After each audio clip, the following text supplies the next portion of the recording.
ਪਿਆਰੇ ਵਿਦਿਆਰਥੀਓ, ਅੱਜ ਅਸੀਂ ਸਮਾਜਿਕ ਵਿਗਿਆਨ ਦੇ ਇਤਿਹਾਸ ਭਾਗ ਵਿੱਚੋਂ ਪਾਠ 9ਵਾਂ ਆਦਿ ਮਨੁੱਖ ਪੱਥਰ ਯੁੱਗ ਬਾਰੇ ਅਧਿਐਨ ਕਰਾਂਗੇ। ਵਿਦਿਆਰਥੀਓ, ਸਕੂਲ ਸਿੱਖਿਆ ਵਿਭਾਗ ਦੁਆਰਾ ਜੋ ਇਹ ਉਪਰਾਲਾ ਕੀਤਾ ਗਿਆ ਹੈ, ਜਿਸ ਦੁਆਰਾ ਆਪ ਸਭ ਨੂੰ ਲੈਕਚਰ ਦਿੱਤੇ ਜਾਂਦੇ ਹਨ, ਪਾਠ ਪੜ੍ਹਾਇਆ ਜਾਂਦਾ ਹੈ। ਆਪ ਸਭ ਇਸ ਦਾ ਭਰਪੂਰ ਫਾਇਦਾ ਲਓ ਔਰ ਇੱਥੇ ਬੈਠ ਕੇ ਬਹੁਤ ਹੀ ਧਿਆਨ ਦੇ ਨਾਲ ਜੋ ਵੀ ਪੜ੍ਹਾਇਆ ਜਾਂਦਾ ਹੈ, ਜੋ ਵੀ ਸਮਝਾਇਆ ਜਾਂਦਾ ਹੈ, ਉਸ ਨੂੰ ਪੜ੍ਹੋ ਅਤੇ ਸਮਝੋ। ਮੇਰੀ ਆਪ ਸਭ ਨੂੰ ਬੇਨਤੀ ਹੈ ਕਿ ਤੁਸੀਂ ਨਾਲ ਹੀ ਆਪਣੀ ਕਾਪੀ, ਕਿਤਾਬ ਤੇ ਪੈਨ ਪੈਨਸਿਲ ਵੀ ਜ਼ਰੂਰ ਕੋਲ ਰੱਖਿਆ ਕਰੋ, ਤਾਂ ਜੋ ਮਹੱਤਵਪੂਰਨ ਜਾਣਕਾਰੀ ਨੂੰ ਤੁਸੀਂ ਨਾਲ ਦੀ ਨਾਲ ਹੀ ਨੋਟ ਕਰ ਸਕੋ। ਵਿਦਿਆਰਥੀਓ, ਅੱਜ ਦੇ ਇਸ ਪਾਠ ਵਿੱਚ ਅਸੀਂ ਪੜ੍ਹਾਂਗੇ ਕਿ ਆਦਿ ਮਨੁੱਖ ਆਰੰਭ ਤੋਂ ਕਿਸ ਤਰ੍ਹਾਂ ਰਹਿੰਦਾ ਸੀ ਤੇ ਹੌਲੀ-ਹੌਲੀ ਉਹ ਅੱਜ ਦੇ ਇਸ ਸਮੇਂ ਵਿੱਚ ਪੁੱਜ ਕੇ ਕਿਸ ਤਰੀਕੇ ਨਾਲ ਆਪਣਾ ਜੀਵਨ ਗੁਜ਼ਾਰਨ ਦੇ ਯੋਗ ਹੋਇਆ। ਉਸ ਦੇ ਇਸ ਪੜਾਅ ਵਿੱਚ ਉਸਨੇ ਕਿਹੜੀਆਂ ਮੁੱਢਲੀਆਂ ਖੋਜਾਂ ਕੀਤੀਆਂ ਤੇ ਕਿਸ ਪ੍ਰਕਾਰ ਉਸਨੇ ਆਪਣੇ ਜੀਵਨ ਨੂੰ ਸੌਖਾ ਬਣਾਇਆ। ਵਿਦਿਆਰਥੀਓ, ਇਤਿਹਾਸ ਹੀ ਇੱਕ ਅਜਿਹਾ ਭਾਗ ਹੈ ਜੋ ਸਾਨੂੰ ਬੀਤੇ ਸਮੇਂ ਬਾਰੇ ਦੱਸਦਾ ਹੈ ਤੇ ਬੀਤੇ ਸਮੇਂ ਤੋਂ ਅਸੀਂ ਬਹੁਤ ਸਾਰੀ ਸੇਧ ਪ੍ਰਾਪਤ ਕਰਦੇ ਹਾਂ ਅਤੇ ਆਉਣ ਵਾਲੇ ਸਮੇਂ ਵਿੱਚ ਆਪਣੇ ਜੀਵਨ ਨੂੰ ਹੋਰ ਹੀ ਸੁਖਾਲਾ ਬਣਾਉਂਦੇ ਹਾਂ। ਆਓ ਆਪਾਂ ਇਸ ਪਾਠ ਨੂੰ ਧਿਆਨ ਨਾਲ ਪੜ੍ਹੀਏ। ਪਾਠ ਦਾ ਨਾਮ ਇੱਕ ਵਾਰ ਫੇਰ ਮੈਂ ਦੁਹਰਾਉਣ ਲੱਗਿਆ ਹਾਂ, ਆਦਿ ਮਨੁੱਖ ਪੱਥਰ ਯੁੱਗ। ਆਓ ਪਾਠ ਨੂੰ ਧਿਆਨ ਦੇ ਨਾਲ ਅਧਿਐਨ ਕਰੀਏ।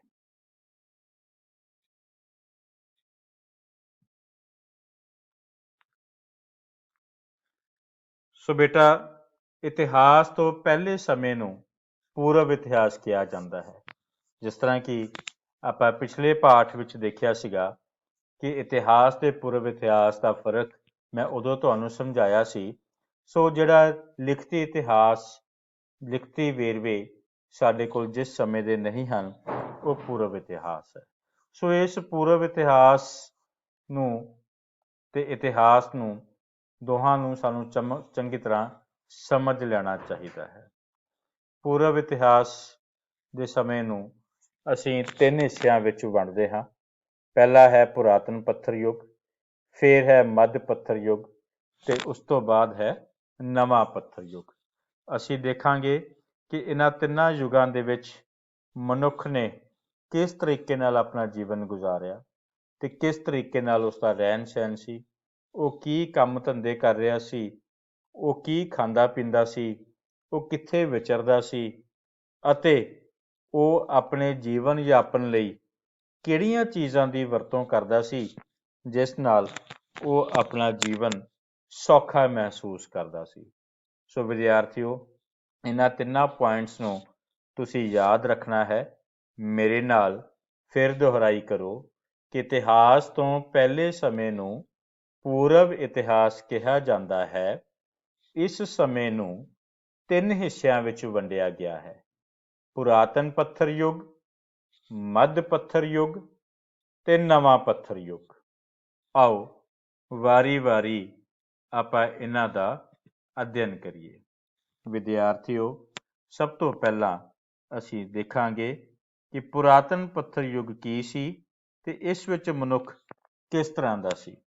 ਵਿਦਿਆਰਥੀਓ, ਤੁਹਾਨੂੰ ਪਤਾ ਹੈ ਕਿ ਪੁਰਾਣੇ ਸਮੇਂ ਵਿੱਚ ਮਨੁੱਖ ਜੋ ਸੀ ਉਹ ਘੁੰਮਦਾ ਫਿਰਦਾ ਹੋਇਆ ਜੀਵਨ ਬਤੀਤ ਕਰਦਾ ਸੀ। ਆਓ ਇਸ ਬਾਰੇ ਦੇਖੀਏ ਤੇ ਹੋਰ ਜਾਣਕਾਰੀ ਲਈਏ ਕਿ ਧਰਤੀ ਤੇ ਜੀਵਨ ਦੇ ਪਹਿਲੇ ਲੱਛਣ ਸੂਖਮ ਜੀਵ ਸਨ। ਸੂਖਮ ਮਤਲਬ ਛੋਟੇ-ਛੋਟੇ ਜੀਵ ਸਨ, ਜਿਨ੍ਹਾਂ ਨੇ ਹੌਲੀ-ਹੌਲੀ ਵਿਕਾਸ ਦੁਆਰਾ ਵੱਡੇ ਸਰੀਰ ਵਾਲੇ ਜਾਨਵਰਾਂ ਦਾ ਰੂਪ ਧਾਰਨ ਕੀਤਾ। ਇਹਨਾਂ ਵਿੱਚੋਂ ਵੱਡਾ ਜਾਨਵਰ ਜਿਵੇਂ ਕਿ ਡਾਇਨਾਸੌਰ, ਤੁਸੀਂ ਡਾਇਨਾਸੌਰ ਦੀਆਂ ਬਹੁਤ ਸਾਰੀਆਂ ਤਸਵੀਰਾਂ ਵੀ ਵੇਖੀਆਂ ਹੋਈਆਂ ਹਨ। ਤੁਸੀਂ ਡਾਇਨਾਸੌਰ ਦੀ ਹੋ ਸਕਦਾ ਹੈ ਕੋਈ ਕਾਰਟੂਨ ਜਾਂ ਕੋਈ ਫਿਲਮ ਵੀ ਦੇਖੀ ਹੋਵੇ। ਸੋ ਡਾਇਨਾਸੌਰ ਵਰਗੇ ਜਾਨਵਰ ਵੱਡੇ ਵੱਡੇ ਬਣ ਗਏ। ਧਰਤੀ ਤੇ ਮਨੁੱਖ ਦਾ ਜਨਮ ਉਸ ਤੋਂ ਬਹੁਤ ਦੇਰ ਬਾਅਦ ਲਗਭਗ ਅੱਜ ਤੋਂ 40 ਲੱਖ ਸਾਲ ਪਹਿਲਾਂ ਹੋਇਆ। ਇਸ ਸਮੇਂ ਦੀਆਂ ਹੇਠ ਲਿਖੀਆਂ ਵਿਸ਼ੇਸ਼ਤਾਵਾਂ ਸਨ। ਬੇਟਾ ਸੋਚ ਕੇ ਦੇਖੋ ਕਿ 40 ਲੱਖ ਸਾਲ ਕਿੰਨਾ ਸਮਾਂ ਪਹਿਲਾਂ ਮਨੁੱਖ ਦਾ ਜਨਮ ਹੋਇਆ ਸੀ। ਲੇਕਿਨ ਉਸ ਤੋਂ ਦਾ ਪਹਿਲਾਂ ਦਾ ਸਮਾਂ ਵੀ ਤੁਹਾਨੂੰ ਦਿਖਾਇਆ ਗਿਆ ਹੈ ਕਿ ਉਸ ਸਮੇਂ ਸੂਖਮ ਜੀਵ ਸਨ ਤੇ ਹੌਲੀ ਹੌਲੀ ਵੱਡੇ ਸਰੀਰ ਵਾਲੇ ਜਾਨਵਰਾਂ ਨੇ ਜਨਮ ਲਿਆ।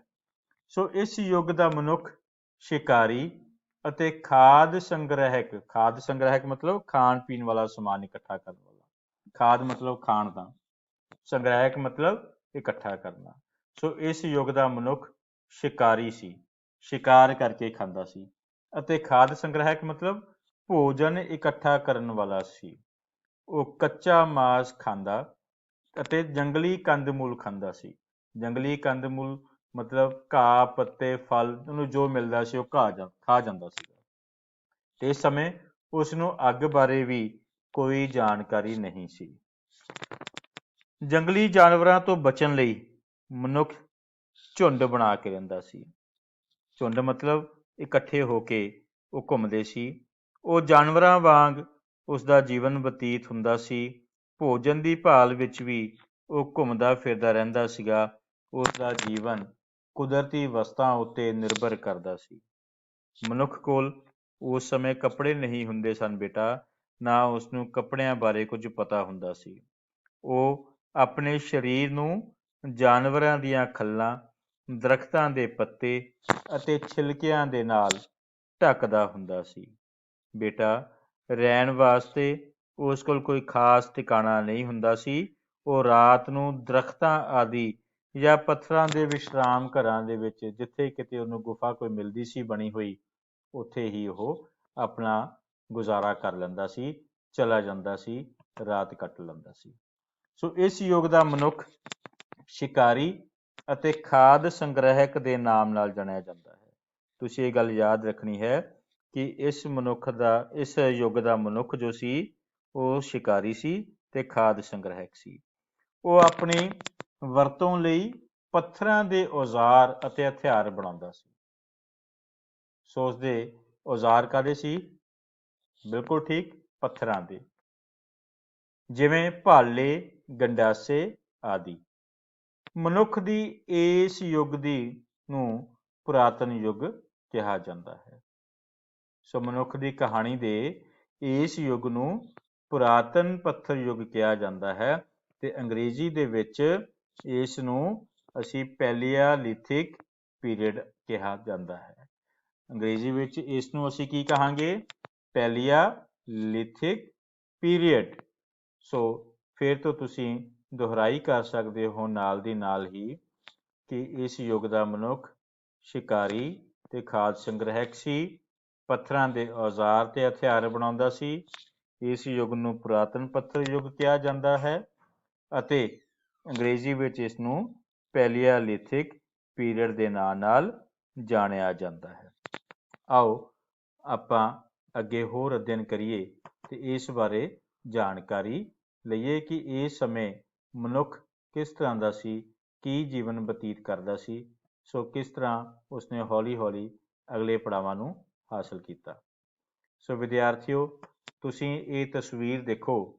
ਇਸ ਤਸਵੀਰ ਨੂੰ ਦੇਖਦੇ ਹੀ ਤੁਹਾਨੂੰ ਭਲੀ ਭਾਂਤ ਸਮਝ ਆ ਜਾਏਗਾ ਕਿ ਉਸ ਵੇਲੇ ਦਾ ਮਨੁੱਖ ਕਿਹੋ ਜਿਹਾ ਸੀ। ਤਸਵੀਰ ਤੁਸੀਂ ਦੇਖੋ ਧਿਆਨ ਨਾਲ ਕਿ ਮਨੁੱਖ ਦੇ ਸਰੀਰਕ ਬਣਤਰ ਵੀ ਅੱਜ ਦੇ ਬਣਤਰ ਨਾਲੋਂ ਬਹੁਤ ਵੱਖਰੀ ਸੀ। ਉਹ ਕੀ ਪਹਿਨਦਾ ਸੀ, ਉਹ ਕਿੱਥੇ ਰਹਿੰਦਾ ਸੀ, ਉਹ ਕਿਸ ਤਰੀਕੇ ਨਾਲ ਝੁੰਡ ਬਣਾ ਕੇ ਘੁੰਮ ਰਿਹਾ ਹੈ, ਤੁਸੀਂ ਦੇਖ ਰਹੇ ਹੋ। ਪਹਿਲੀ ਤਸਵੀਰ ਦੇ ਵਿੱਚ ਉਹ ਸ਼ਿਕਾਰ ਕਰ ਰਿਹਾ ਹੈ। ਸ਼ਿਕਾਰ ਕਰਨ ਉਪਰੰਤ ਤਸਵੀਰ ਵਿੱਚ ਤੁਸੀਂ ਦੇਖ ਰਹੇ ਹੋ ਕਿ ਮਰੇ ਹੋਏ ਜਾਨਵਰ ਨੂੰ ਆਪਣੇ ਮੋਢਿਆਂ ਉੱਤੇ ਚੁੱਕ ਕੇ ਲੈ ਕੇ ਆ ਰਿਹਾ ਹੈ।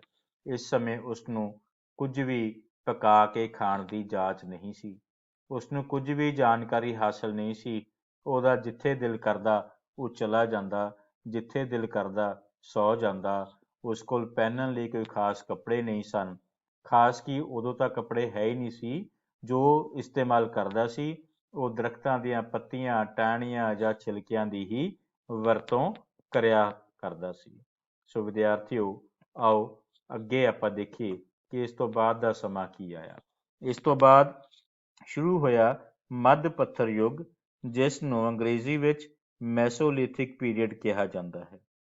ਇਸ ਯੁੱਗ ਵਿੱਚ ਮਨੁੱਖ ਦੇ ਜੀਵਨ ਵਿੱਚ ਕੁਝ ਉੱਨਤੀ ਹੋਈ। ਇਸ ਯੁੱਗ ਵਿੱਚ ਮਨੁੱਖ ਨੇ ਕੁਝ ਨਵੀਆਂ ਚੀਜ਼ਾਂ ਸਿੱਖੀਆਂ। ਇਸ ਯੁੱਗ ਵਿੱਚ ਮਨੁੱਖ ਦੇ ਸਥਿਰ ਜੀਵਨ ਦੀ ਆਰੰਭਤਾ ਹੋਈ। ਇਸ ਯੁੱਗ ਦੀਆਂ ਵਿਸ਼ੇਸ਼ਤਾਵਾਂ ਹੇਠ ਲਿਖੀਆਂ ਸਨ। ਸੋ ਕੀ ਸਮਝ ਆਈ ਬੇਟਾ? ਪਹਿਲਾਂ ਨਾਲੋਂ ਮਨੁੱਖ ਦਾ ਜੀਵਨ ਕੁਝ ਬਿਹਤਰ ਹੋ ਗਿਆ ਸੀਗਾ। ਜੀਵਨ ਪੱਧਰ ਵਿੱਚ ਉੱਨਤੀ ਹੋਣਾ ਮਤਲਬ ਪਹਿਲਾਂ ਨਾਲੋਂ ਉਸਦੇ ਜੀਵਨ ਵਿੱਚ ਕੁਝ ਸੁਧਾਰ ਹੋਇਆ, ਜੀਵਨ ਜੀਣ ਦਾ ਢੰਗ ਕੁਝ ਉੱਚਾ ਹੋਇਆ। ਤੇ ਇਸੇ ਯੁੱਗ ਵਿੱਚ ਉਸਨੇ ਕੁਝ ਹੋਰ ਨਵੀਆਂ ਚੀਜ਼ਾਂ ਸਿੱਖੀਆਂ, ਜਿਨ੍ਹਾਂ ਬਾਰੇ ਆਪਾਂ ਅੱਗੇ ਪੜਾਂਗੇ। ਇਸੇ ਯੁੱਗ ਵਿੱਚ ਮਨੁੱਖ ਦੇ ਸਥਿਰ ਜੀਵਨ ਮਤਲਬ ਇੱਕ ਥਾਂ ਤੇ ਟਿਕ ਕੇ ਰਹਿਣਾ। ਸੋ ਸਥਿਰ ਜੀਵਨ ਦਾ ਮਤਲਬ ਇੱਕ ਥਾਂ ਤੇ ਟਿਕ ਕੇ ਰਹਿਣਾ। ਸੋ ਇਸ ਯੁੱਗ ਦੀਆਂ ਕੀ ਖਾਸ ਵਿਸ਼ੇਸ਼ਤਾਵਾਂ ਹਨ? ਇਸ ਯੁੱਗ ਵਿੱਚ ਮਨੁੱਖ ਨੇ ਪੱਥਰ ਦੇ ਟੁੱਟੇ ਹੋਏ ਪੱਥਰਾਂ ਦੀ ਥਾਂ ਨੁਕੀਲੇ ਅਤੇ ਘੜੇ ਹੋਏ ਪੱਥਰਾਂ ਦੇ ਜਿਵੇਂ ਕੁਹਾੜੀ, ਭਾਲੇ, ਗੰਡਾਸੇ ਬਣਾਉਣੇ ਸਿੱਖ ਲਏ। ਵਿਦਿਆਰਥੀਓ, ਇਸ ਯੁੱਗ ਵਿੱਚ ਮਨੁੱਖ ਨੇ ਟੁੱਟੇ ਹੋਏ ਪੱਥਰਾਂ ਦੀ ਥਾਂ ਨੁਕੀਲੇ ਤੇ ਘੜੇ ਹੋਏ ਪੱਥਰਾਂ ਤੋਂ ਹਥਿਆਰ ਬਣਾਏ, ਜਿਵੇਂ ਕੁਹਾੜੀ, ਭਾਲੇ ਤੇ ਗੰਡਾਸੇ ਆਦਿ। ਤੁਸੀਂ ਇਹਨਾਂ ਤਸਵੀਰਾਂ ਵਿੱਚ ਇਹਨਾਂ ਵਸਤੂਆਂ ਨੂੰ ਦੇਖ ਸਕਦੇ ਹੋ। ਇਹ ਹਥਿਆਰ ਤੇ ਔਜ਼ਾਰ ਜੋ ਤੁਹਾਡੇ ਸਾਹਮਣੇ ਹਨ, ਇਹਨਾਂ ਨੂੰ ਧਿਆਨ ਨਾਲ ਦੇਖੋ, ਤੁਹਾਨੂੰ ਸਮਝ ਆ ਜਾਏਗੀ ਕਿ ਉਸ ਵਕਤ ਦੇ ਹਥਿਆਰ ਕਿਸ ਤਰ੍ਹਾਂ ਦੇ ਸਨ। ਇਹ ਸਭ ਪੱਥਰਾਂ ਤੋਂ ਬਣਾਏ ਹੋਏ ਹਥਿਆਰ ਹਨ। ਵਿਦਿਆਰਥੀਓ, ਇਸ ਤੋਂ ਬਾਅਦ ਮਨੁੱਖ ਦੇ ਜੀਵਨ ਦੇ ਵਿੱਚ ਇਸੇ ਸਮੇਂ ਦੌਰਾਨ ਉਸਨੇ ਕੀ ਸਿੱਖਿਆ? ਉਸਨੂੰ ਸੋਝੀ ਆ ਗਈ ਕਿ ਆਉਣ ਵਾਲੇ ਸਮੇਂ ਦੇ ਵਿੱਚ ਮੈਂ ਕੀ ਖਾਊਂਗਾ, ਤੇ ਕਿ ਉਸ ਖਾਣ ਦੇ ਵਾਸਤੇ ਉਸਨੇ ਕੀ ਕੀਤਾ? ਅਨਾਜ ਇਕੱਠਾ ਕਰਨਾ ਸ਼ੁਰੂ ਕੀਤਾ। ਫਿਰ ਗੁਫਾਵਾਂ ਤੇ ਪੱਥਰਾਂ ਦੇ ਵਿਸ਼ਰਾਮ ਘਰਾਂ ਤੋਂ ਇਲਾਵਾ ਉਸਨੇ ਲੱਕੜੀ, ਬਾਂਸ ਅਤੇ ਪੱਤਿਆਂ ਦੀਆਂ ਝੌਂਪੜੀਆਂ ਬਣਾਉਣੀਆਂ ਸਿੱਖ ਲਈਆਂ। ਅਤੇ ਸੰਭਵ ਹੈ ਕਿ ਇਸ ਨਾਲ ਹੀ ਮਨੁੱਖ ਦਾ ਸਥਿਰ ਜੀਵਨ ਸ਼ੁਰੂ ਹੋਇਆ ਤੇ ਪਿੰਡਾਂ ਦੀ ਸਥਾਪਨਾ ਹੋਈ। ਵਿਦਿਆਰਥੀਓ, ਇੱਥੇ ਤੁਸੀਂ ਤਸਵੀਰ ਦੇਖ ਰਹੇ ਹੋ ਕਿ ਉਸ ਨੇ ਝੌਂਪੜੀਆਂ ਬਣਾਈਆਂ ਹੋਈਆਂ ਹਨ ਔਰ ਜਿੱਦਾਂ ਇਕੱਠੇ ਹੋ ਕੇ ਰਹਿਣਾ ਉਸਨੇ ਸ਼ੁਰੂ ਕੀਤਾ, ਜਿਵੇਂ ਕੋਈ ਛੋਟਾ ਜਿਹਾ ਪਿੰਡ ਹੋਵੇ। ਸੋ ਇਸ ਸਮੇਂ ਦੌਰਾਨ ਮਨੁੱਖ ਨੂੰ ਸੋਝੀ ਆ ਗਈ ਸੀ ਕਿ ਉਸਨੇ ਕਿਸ ਤਰੀਕੇ ਨਾਲ ਆਪਣਾ ਜੀਵਨ ਯਾਪਨ ਕਰਨਾ ਹੈ, ਕਿਸ ਤਰੀਕੇ ਨਾਲ ਉਸਨੂੰ ਰਹਿਣਾ ਚਾਹੀਦਾ ਹੈ। ਸੋ ਇੱਥੇ ਉਹ ਕੁਝ ਮਿਲ ਕੇ ਰਹਿਣਾ ਉਸਨੇ ਸ਼ੁਰੂ ਕੀਤਾ ਅਤੇ ਪਿੰਡਾਂ ਦੇ ਸਥਾਪਨਾ ਦੇ ਨਾਲ ਉਸ ਨੂੰ ਸਥਿਰ ਜੀਵਨ ਦੀ ਸੋਝੀ ਆਈ। ਸੋ ਇਸ ਤੋਂ ਬਾਅਦ ਅੱਗ ਤੇ ਪਹੀਏ ਦੀ ਖੋਜ ਹੋਈ। ਅੱਗ ਤੇ ਪਹੀਏ ਦੀ ਖੋਜ ਇਸੇ ਯੁੱਗ ਵਿੱਚ ਹੋਈ ਜਿੱਥੇ ਮਨੁੱਖ ਨੂੰ ਪਤਾ ਲੱਗਿਆ ਕਿ ਉਹ ਅੱਗ ਤੋਂ ਕੀ ਫਾਇਦੇ ਲੈ ਸਕਦਾ ਹੈ। ਇਸ ਯੁੱਗ ਦੇ ਵਿੱਚ ਮਨੁੱਖ ਦੀ ਸਭ ਤੋਂ ਵੱਡੀ ਪ੍ਰਾਪਤੀ ਸੀ ਅੱਗ ਦੀ ਖੋਜ ਕਰਨਾ ਤੇ ਫਿਰ ਪਹੀਏ ਦੀ ਖੋਜ ਕਰਨਾ। ਇਹ ਦੋ ਖੋਜਾਂ ਨੇ ਇਨਸਾਨੀ ਜ਼ਿੰਦਗੀ ਨੂੰ ਬਿਲਕੁਲ ਬਦਲ ਕੇ ਰੱਖ ਦਿੱਤਾ। ਉਸ ਦੇ ਜੀਵਨ ਨੂੰ ਬਹੁਤ ਜ਼ਿਆਦਾ ਪਹਿਲਾਂ ਨਾਲੋਂ ਸੌਖਿਆਂ ਕਰ ਦਿੱਤਾ। ਇਹ ਦੋ ਖੋਜਾਂ ਕਦੋਂ ਹੋਈਆਂ, ਕਿਵੇਂ ਹੋਈਆਂ, ਆਓ ਆਪਾਂ ਇਹਦੇ ਬਾਰੇ ਵਿਸਥਾਰ ਸਹਿਤ ਜਾਣਕਾਰੀ ਲਵਾਂਗੇ। ਸੋ ਇਸ ਯੁੱਗ ਦੇ ਮਨੁੱਖ ਦੀ ਵੱਡੀ ਪ੍ਰਾਪਤੀ ਅੱਗ ਦੀ ਖੋਜ ਸੀ। ਉਸਨੇ ਦੋ ਪੱਥਰਾਂ ਨੂੰ ਰਗੜ ਕੇ ਅੱਗ ਪੈਦਾ ਕਰ ਲਈ। ਹੁਣ ਉਹ ਭੋਜਨ ਪਕਾ ਕੇ ਖਾਣ ਲੱਗ ਪਿਆ। ਠੰਡ ਅਤੇ ਜੰਗਲੀ ਜਾਨਵਰਾਂ ਤੋਂ ਬਚਣ ਲਈ ਉਹ ਅੱਗ ਦੀ ਵਰਤੋਂ ਕਰਨ ਲੱਗਾ। ਇਸ ਯੁੱਗ ਵਿੱਚ ਪਹੀਏ ਦੀ ਖੋਜ ਕਰ ਲਈ। ਹੁਣ ਉਸ ਨੂੰ ਭਾਰੀਆਂ ਵਸਤੂਆਂ ਇੱਕ ਥਾਂ ਤੋਂ ਦੂਜੇ ਥਾਂ ਤੇ ਲਿਜਾਣੀਆਂ ਸੌਖੀਆਂ ਹੋ ਗਈਆਂ ਸਨ। ਸੋ ਇਸ ਤਰੀਕੇ ਨਾਲ ਇਹ ਦੋ ਖੋਜਾਂ ਇੱਥੇ ਉਸ ਨੇ ਕਰ ਲਈਆਂ ਸਨ।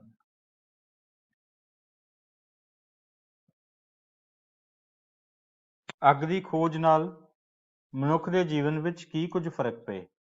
ਵਿਦਿਆਰਥੀਓ, ਜਿਵੇਂ ਕਿ ਤੁਸੀਂ ਸਮਝਿਆ ਕਿ ਉਸਨੇ 2 ਪੱਥਰ ਲਏ, ਦੋਨਾਂ ਪੱਥਰਾਂ ਨੂੰ ਕਿਤੇ ਅਚਾਨਕ ਰਗੜਿਆ। ਜਦੋਂ ਉਸਨੇ ਇਸ ਨੂੰ ਰਗੜਿਆ ਸੀ ਤਾਂ ਅਚਾਨਕ ਅੱਗ ਪੈਦਾ ਹੋ ਗਈ। ਉਸਨੂੰ ਸੋਝੀ ਆ ਗਈ। ਅੱਗ ਦੀ ਗਰਮੈਸ਼ ਤੋਂ ਉਹ ਸਿੱਖ ਗਿਆ ਕਿ ਹੁਣ ਭੋਜਨ ਪਕਾ ਕੇ ਖਾਇਆ ਜਾ ਸਕਦਾ ਹੈ। ਸੋ ਭੋਜਨ ਪਕਾਉਣ ਦੀ ਸੋਝੀ ਉਸਨੂੰ ਅੱਗ ਦੀ ਖੋਜ ਤੋਂ ਬਾਅਦ ਆਈ। ਇਸੇ ਤਰ੍ਹਾਂ ਠੰਡ ਤੋਂ ਬਚਣ ਵਾਸਤੇ ਉਸਨੇ ਅੱਗ ਦੀ ਵਰਤੋਂ ਕੀਤੀ ਅਤੇ ਜੰਗਲੀ ਜਾਨਵਰਾਂ ਤੋਂ ਬਚਾਅ ਲਈ ਵੀ ਉਸਨੇ ਅੱਗ ਦੀ ਵਰਤੋਂ ਕੀਤੀ। ਅੱਗ ਤੋਂ ਜੰਗਲੀ ਜਾਨਵਰ ਡਰਦੇ ਹਨ।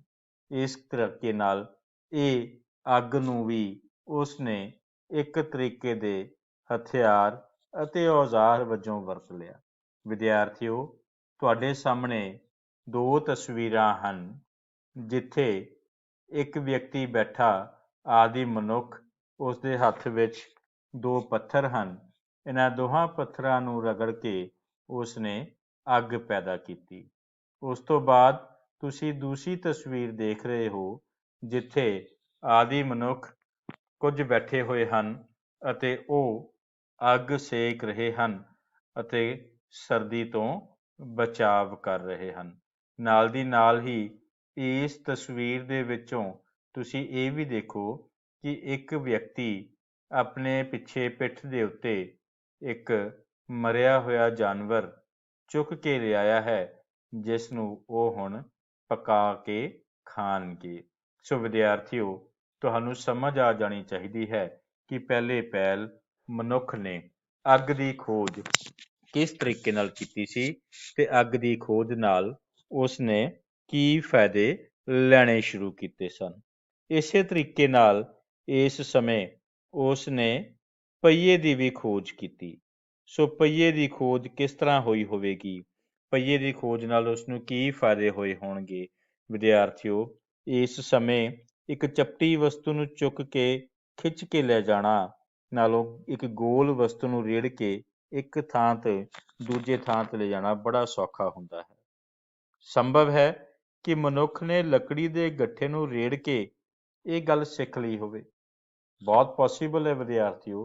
ਹੋ ਸਕਦਾ ਹੈ ਕਿ ਕਿਸੇ ਵੇਲੇ ਆਦਿ ਮਨੁੱਖ ਦੇ ਸਾਹਮਣੇ ਕੋਈ ਲੱਕੜੀ ਦਾ ਗੱਠਾ ਹੋਵੇ ਤੇ ਉਸਨੂੰ ਉਸਨੇ ਰੋੜਿਆ ਹੋਵੇ ਤੇ ਜਦੋਂ ਉਸਨੇ ਇਸ ਨੂੰ ਰੇੜਿਆ ਤਾਂ ਉਸ ਦੀ ਗਤੀ ਤੇਜ਼ ਹੋਣ ਤੇ ਉਸ ਨੂੰ ਸੋਝੀ ਆ ਗਈ ਕਿ ਇਹ ਤਾਂ ਤੇਜ਼ ਚੱਲਦਾ ਹੈ ਤੇ ਉਸ ਨੂੰ ਪਤਾ ਲੱਗ ਗਿਆ ਕਿ ਉਹ ਹੌਲੀ ਹੌਲੀ ਕਿਸ ਤਰੀਕੇ ਨਾਲ ਦੂਸਰੀਆਂ ਵਸਤੂਆਂ ਨੂੰ ਇੱਕ ਥਾਂ ਤੋਂ ਦੂਜੀ ਥਾਂ ਤੇ ਲਿਜਾ ਸਕੇਗਾ। ਸੋ ਲੱਕੜੀ ਦੇ ਗੋਲ ਗੱਠਿਆਂ ਨੂੰ ਉਸਨੇ ਪਹੀਏ ਦੇ ਰੂਪ ਵਿੱਚ ਵਰਤ ਕਰ ਲਿਆ।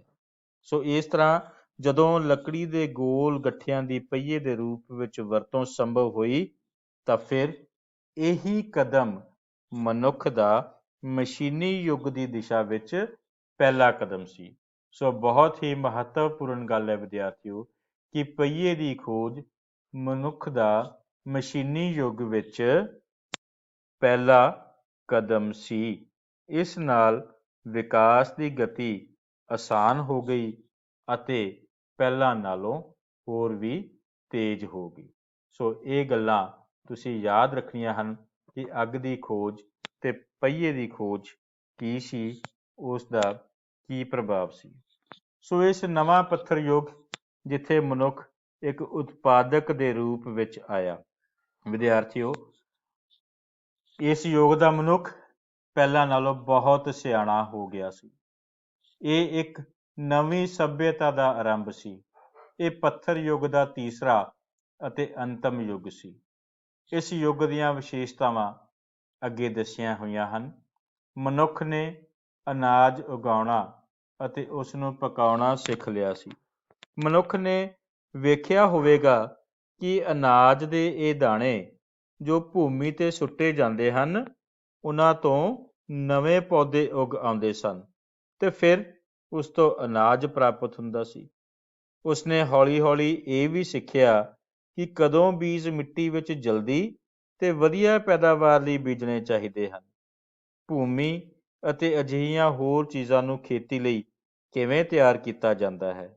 ਇਹ ਖੇਤੀਬਾੜੀ ਤੇ ਮਨੁੱਖੀ ਜੀਵਨ ਵਿੱਚ ਸਭਿਅਤਾ ਦਾ ਆਰੰਭ ਸੀ। ਵਿਦਿਆਰਥੀਓ, ਤੁਸੀਂ ਇਸ ਗੱਲ ਨੂੰ ਚੰਗੀ ਤਰ੍ਹਾਂ ਯਾਦ ਰੱਖਣਾ ਹੈ ਕਿ ਜਦੋਂ ਉਸ ਨੂੰ ਅਨਾਜ ਦੇ ਦਾਣੇ ਉਗਾਉਣੇ ਆਏ, ਜਦੋਂ ਉਸ ਨੂੰ ਖੇਤੀ ਦੀ ਸੋਝੀ ਆਈ, ਤਾਂ ਫਿਰ ਇਹ ਖੇਤੀਬਾੜੀ ਤੇ ਮਨੁੱਖੀ ਜੀਵਨ ਵਿੱਚ ਸਭਿਅਤਾ ਦਾ ਆਰੰਭ ਸੀ। ਇਸ ਸਮੇਂ ਤੱਕ ਪੱਥਰ ਯੁੱਗ ਦਾ ਤੀਸਰਾ ਅਤੇ ਅੰਤਮ ਯੁੱਗ ਆਰੰਭ ਹੋ ਚੁੱਕਿਆ ਸੀ। ਇਸ ਨੂੰ ਅਸੀਂ ਕੀ ਆਖਦੇ ਹਾਂ? ਬਿਲਕੁਲ ਠੀਕ, ਇਸ ਨੂੰ ਅਸੀਂ ਨਵਾਂ ਪੱਥਰ ਯੁੱਗ ਕਹਿੰਦੇ ਹਾਂ। ਵਿਦਿਆਰਥੀਓ, ਇੱਥੇ ਇੱਕ ਆਪ ਦੀ ਜਾਣਕਾਰੀ ਲਈ ਦੱਸਾਂ ਕਿ ਸਭ ਤੋਂ ਪਹਿਲਾਂ ਇੱਕ ਇਲਾਕੇ ਵਿੱਚ ਜੋ ਪੌਦੇ ਆਪਣੇ ਆਪ ਉੱਗੇ ਸਨ, ਉਹਨਾਂ ਨੂੰ ਹੀ ਉਗਾਇਆ ਗਿਆ। ਏਸ਼ੀਆ ਦੇ ਨੇੜੇ ਕਣਕ ਅਤੇ ਹੋਰ ਅਨਾਜ ਆਪਣੇ ਆਪ ਉੱਗੇ ਸਨ। ਭਾਰਤ, ਚੀਨ ਅਤੇ ਦੱਖਣੀ ਏਸ਼ੀਆ ਵਿੱਚ ਚਾਵਲ ਦੀ ਪੈਦਾਵਾਰ 5000 ਈਸਵੀ ਪੂਰਵ ਤੋਂ ਸ਼ੁਰੂ ਹੋਈ ਅਤੇ ਇਹ ਛੇਤੀ ਹੀ ਇੱਕ ਮੁੱਖ ਫਸਲ ਬਣ ਗਈ ਸੀ। ਸੋ ਇਹ ਵਿਦਿਆਰਥੀਓ, ਅਨਾਜ ਦੇ ਉਗਾਉਣਾ ਤੇ ਉਹਨੂੰ ਪਕਾਉਣਾ ਇਸ ਯੁੱਗ ਵਿੱਚ ਉਸ ਨੇ ਸਿੱਖ ਲਿਆ ਸੀ। ਇਸ ਦੇ ਨਾਲ ਹੀ ਹੁਣ ਤੱਕ ਮਨੁੱਖ ਝੌਂਪੜੀਆਂ ਵਿੱਚ ਰਹਿੰਦਾ ਸੀ। ਉਸ ਨੇ ਔਜ਼ਾਰ ਪਹਿਲਾਂ ਨਾਲੋਂ ਜ਼ਿਆਦਾ ਵਧੀਆ ਬਣਾ ਲਏ ਸਨ, ਜੋ ਪਹਿਲਾਂ ਨਾਲੋਂ ਤੇਜ਼ ਅਤੇ ਹਲਕੇ ਸਨ, ਤੇ ਇਹਨਾਂ ਦੀ ਸਮਰੱਥਾ ਵੀ ਪਹਿਲਾਂ ਨਾਲੋਂ ਜ਼ਿਆਦਾ ਸੀ। ਸਮਰੱਥਾ ਮਤਲਬ ਇਹਨਾਂ ਔਜ਼ਾਰਾਂ ਤੋਂ ਪਹਿਲਾਂ ਨਾਲੋਂ ਵਧੀਆ ਤੇ ਜ਼ਿਆਦਾ ਕੰਮ ਲਿਆ ਜਾ ਸਕਦਾ ਸੀ ਅਤੇ ਇਹ ਪਹਿਲਾਂ ਦੇ ਮੁਕਾਬਲੇ ਜਲਦੀ ਖਰਾਬ ਨਹੀਂ ਹੁੰਦੇ ਸਨ। ਇਸੇ ਸਮੇਂ ਮਨੁੱਖ ਨੇ ਭੋਜਨ ਪਕਾਉਣ ਤੇ ਭੋਜਨ ਨੂੰ ਸੰਭਾਲਣ ਲਈ ਬਰਤਨ ਬਣਾਉਣੇ ਸਿੱਖ ਲਏ ਸਨ ਕਿ ਬਰਤਨਾਂ ਦੇ ਵਿੱਚ ਉਸਨੇ ਭੋਜਨ ਨੂੰ ਰੱਖਣਾ ਸਿੱਖ ਲਿਆ ਸੀ। ਸ਼ੁਰੂ ਵਿੱਚ ਇਹ ਬਰਤਨ ਹੱਥ ਨਾਲ ਬਣਾ ਕੇ ਧੁੱਪ ਵਿੱਚ ਸੁਕਾਏ ਜਾਂਦੇ ਸਨ।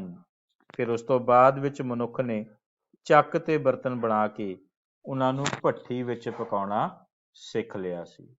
ਸੋ ਇਹ ਸਾਰਾ ਸੋਝਾਂ ਜਿਹੜੀਆਂ ਸੀ ਇਨਸਾਨ ਨੂੰ ਹੌਲੀ ਹੌਲੀ ਆਈਆਂ ਕਿ ਕਿਸ ਤਰੀਕੇ ਨਾਲ ਉਸ ਨੇ ਆਪਣੇ ਜੀਵਨ ਵਿੱਚ ਤਰੱਕੀ ਹਾਸਲ ਕੀਤੀ, ਕਿਸ ਤਰੀਕੇ ਨਾਲ ਉਸ ਨੂੰ ਪਤਾ ਲੱਗਿਆ ਕਿ ਕਿਸ ਤਰ੍ਹਾਂ ਮੈਂ ਕੁਝ ਖਾਣਾ ਹੈ, ਕਿਸ ਤਰ੍ਹਾਂ ਮੈਂ ਕੁਝ ਬਣਾਉਣਾ ਹੈ ਤੇ ਕਿਸ ਤਰ੍ਹਾਂ ਅਨਾਜ ਪੈਦਾ ਕਰਨਾ ਹੈ ਤੇ ਕਿੱਥੇ ਝੌਂਪੜੀ ਬਣਾਉਣੀ ਹੈ, ਕਿੱਥੇ ਰਹਿਣਾ ਹੈ। ਆਓ ਅੱਗੇ ਹੋਰ ਅਧਿਐਨ ਕਰੀਏ।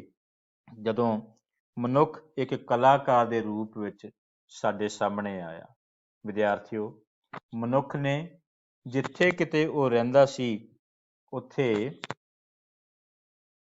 ਬਰਤਨ ਪਕਾਉਣਾ ਸਿੱਖਣਾ ਤੋਂ ਇਲਾਵਾ ਉਹਨਾਂ ਗੁਫਾਵਾਂ, ਪੱਥਰ ਤੇ ਵਿਸ਼ਰਾਮ ਘਰਾਂ ਦੀਆਂ ਦੀਵਾਰਾਂ ਉੱਤੇ ਵੀ ਚਿੱਤਰ ਬਣਾਏ। ਉੱਥੇ ਉਸਨੇ ਆਪਣੀ ਕਲਾ ਦਾ ਪ੍ਰਦਰਸ਼ਨ ਕੀਤਾ। ਇਹਨਾਂ ਚਿੱਤਰਾਂ ਵਿੱਚ ਮਨੁੱਖਾਂ, ਜਾਨਵਰਾਂ ਅਤੇ ਸ਼ਿਕਾਰ ਦੇ ਦ੍ਰਿਸ਼ਾਂ ਦੇ ਚਿੱਤਰ ਮਿਲਦੇ ਹਨ। ਇਹ ਚਿੱਤਰ ਜ਼ਿਆਦਾਤਰ ਸਿਰਫ ਰੇਖਾ ਚਿੱਤਰ ਹੀ ਹਨ, ਪਰੰਤੂ ਇਹਨਾਂ ਵਿੱਚ ਕਿਤੇ ਕਿਤੇ ਰੰਗ ਵੀ ਭਰੇ ਗਏ ਹਨ। ਵਿਦਿਆਰਥੀਓ, ਤੁਹਾਡੇ ਸਾਹਮਣੇ ਇਹ ਕੁਝ ਚਿੱਤਰ ਹਨ। ਤੁਸੀਂ ਇਹਨਾਂ ਚਿੱਤਰਾਂ ਨੂੰ ਥੋੜ੍ਹਾ ਧਿਆਨ ਨਾਲ ਦੇਖੋ।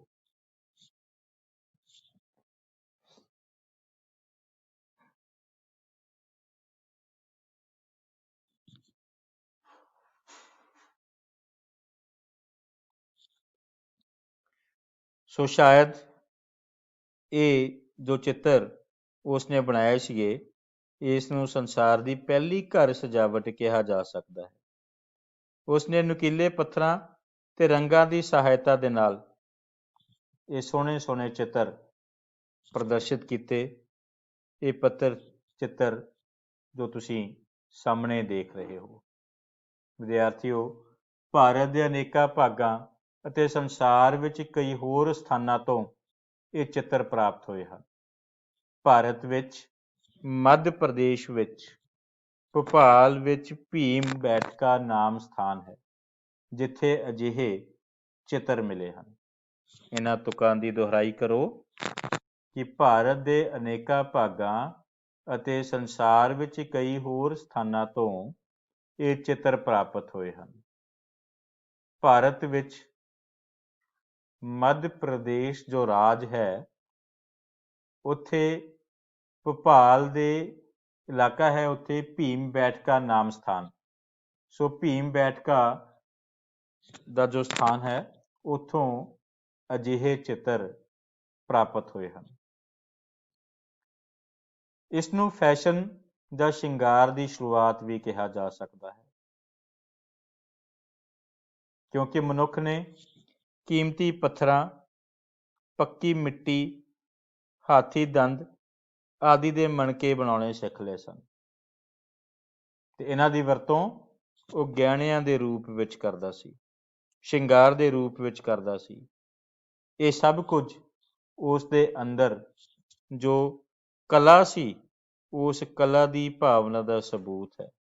ਬੇਟਾ, ਇਸ ਸਮੇਂ ਤੱਕ ਮਨੁੱਖ ਦਾ ਸੱਭਿਆ ਜੀਵਨ ਹੋਂਦ ਵਿੱਚ ਆ ਗਿਆ ਸੀ। ਉਸ ਨੂੰ ਸਮਝ ਆ ਚੁੱਕੀ ਸੀ ਕਿ ਉਸ ਨੇ ਕਿਸ ਤਰੀਕੇ ਨਾਲ ਰਹਿਣਾ ਹੈ, ਕਿਸ ਤਰੀਕੇ ਨਾਲ ਆਪਣਾ ਜੀਵਨ ਯਾਪਨ ਕਰਨਾ ਹੈ ਅਤੇ ਕਿੱਦਾਂ ਉਸ ਨੇ ਫਸਲ ਪੈਦਾ ਕਰਨੀ ਹੈ, ਭੋਜਨ ਪਕਾਉਣਾ ਹੈ, ਘਰ ਨੂੰ ਕਿਸ ਤਰ੍ਹਾਂ ਸਜਾਉਣਾ ਹੈ ਤੇ ਕਿਸ ਤਰ੍ਹਾਂ ਆਪਣੇ ਆਪ ਨੂੰ ਜੰਗਲੀ ਜਾਨਵਰਾਂ ਤੇ ਹੋਰਾਂ ਚੀਜ਼ਾਂ ਤੋਂ ਬਚਾ ਕੇ ਰੱਖਣਾ ਹੈ। ਸੋ ਵਿਦਿਆਰਥੀਓ, ਇਸ ਪਾਠ ਦੇ ਵਿੱਚ ਤੁਸੀਂ ਧਿਆਨ ਦੇ ਨਾਲ ਸਮਝਿਆ ਹੈ ਕਿ ਜੋ ਮਨੁੱਖ ਸੀ ਉਸ ਦਾ ਜੋ ਜੀਵਨ ਸੀ ਉਹ ਪਹਿਲਾਂ ਸੌਖਾ ਨਹੀਂ ਸੀ। ਬੜੇ ਹੀ ਔਖੇ ਪੜਾਵਾਂ ਵਿੱਚੋਂ ਉਹ ਗੁਜ਼ਰਿਆ, ਜਿੱਥੇ ਉਸ ਦੇ ਰਹਿਣ ਲਈ ਪਹਿਲਾਂ ਕੋਈ ਸੁੱਖ ਸੁਵਿਧਾ ਨਹੀਂ ਸੀ, ਜਿੱਥੇ ਉਸ ਦੇ ਰਹਿਣ ਲਈ ਕੋਈ ਥਾਂ ਟਿਕਾਣਾ ਨਹੀਂ ਸੀ। ਉਸ ਨੂੰ ਪਤਾ ਨਹੀਂ ਸੀ ਕਿ ਉਸ ਨੇ ਕੀ ਖਾਣਾ ਹੈ, ਉਸ ਨੂੰ ਪਤਾ ਨਹੀਂ ਸੀ ਕਿ ਉਸ ਨੇ ਕਿੱਧਰ ਜਾਣਾ ਹੈ। ਬਸ ਸਾਰਾ ਦਿਨ, ਸਾਰਾ ਸਮਾਂ ਉਹ ਜਾਨਵਰਾਂ ਵਾਂਗ ਹੀ ਰਹਿੰਦਾ ਸੀ, ਜਾਨਵਰਾਂ ਵਾਂਗ ਹੀ ਖਾਂਦਾ ਸੀ। ਜ਼ਰਾ ਕਲਪਨਾ ਕਰਕੇ ਦੇਖੋ ਕਿ ਉਹ ਜੀਵਨ ਕਿਸ ਤਰ੍ਹਾਂ ਦਾ ਹੋਏਗਾ।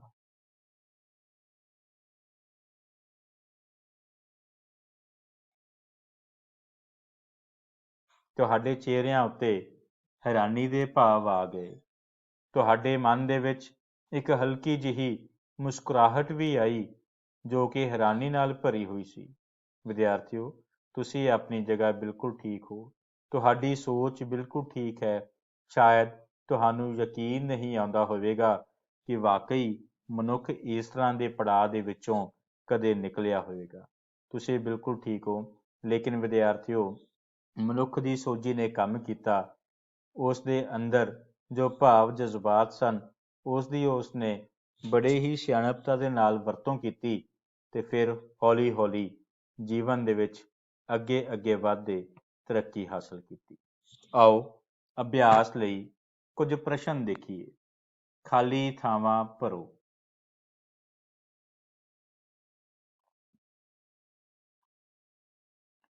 ਪੁਰਾਤਨ ਪੱਥਰ ਯੁੱਗ ਵਿੱਚ ਮਨੁੱਖ ਇੱਕ ਸ਼ਿਕਾਰੀ ਅਤੇ ਉੱਤਰ ਭਰੋ, ਸ਼ਾਬਾਸ਼, ਡੈਸ਼ ਸੀ ਪਰ ਉੱਤਰ ਉਹ ਜੰਗਲੀ ਜਾਨਵਰਾਂ ਤੋਂ ਬਚਣ ਲਈ ਡੈਸ਼ ਬਣਾ ਕੇ ਘੁੰਮਦਾ ਸੀ। ਤੁਹਾਨੂੰ ਸਮਝਾਇਆ ਗਿਆ ਸੀ, ਯਾਦ ਕਰੋ ਕਿ ਕੀ ਬਣਾ ਕੇ ਘੁੰਮਦਾ ਸੀ।